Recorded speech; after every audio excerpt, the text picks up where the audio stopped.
नमस्कार, MS29 मीडियामध्ये आपलं स्वागत आहे। आपण पाहत आहात MS29 मीडिया चॅनल। आता समोर येत आहे एक अतिशय मोठी आणि महत्त्वाची बातमी। आर्नी दाभडी रस्त्यावरील कबरस्थानाच्या संरक्षणासाठी निवेदन। पालकमंत्री संजय राठोड यांना दिले निवेदन।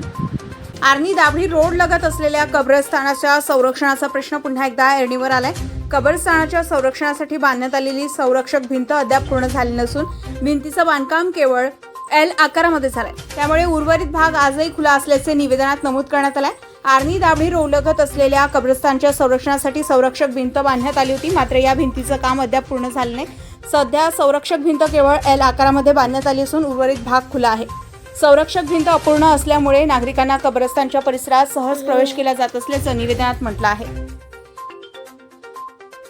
आर्नी दाभडी रोड लगत असलेल्या कब्रस्तानच्या संरक्षणासाठी संरक्षक भिंत बांधण्यात आली होती, मात्र या भिंतीचं काम अद्याप पूर्ण झालं नाही। सध्या संरक्षक भिंत केवळ L आकारामध्ये बांधण्यात आली असून उर्वरित भाग खुला आहे।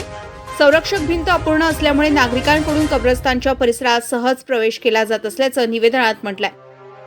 त्यामुळे कब्रस्तानची विटंबना होण्याची शक्यता असून मृत व्यक्तींच्या नातेवाईकांच्या धार्मिक भावना दुखावल्या जाऊ शकतात अशी चिंता व्यक्त करण्यात आली आहे। मात्र संरक्षक भिंत अपूर्ण राहिल्यामुळे भविष्यात ही समस्या कायम राहण्याची शक्यता असल्याचंही निवेदनात नमूद करण्यात आलंय।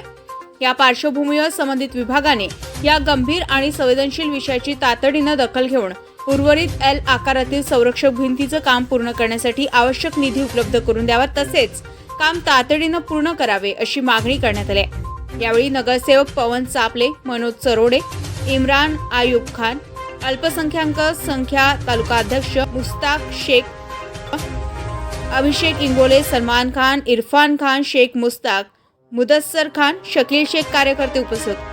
आता या निवेदनाची संबंधित विभागाकडून कितपत दखल घेतली जाते आणि कब्रस्तानच्या संरक्षणासाठी उर्वरित संरक्षक भिंतीचं काम कधी पूर्ण होतं याकडे नागरिकांचं लक्ष लागलंय। MS29 मीडियासाठी इरफान रजा, प्रशिक मुनेश्वर, आर्नी।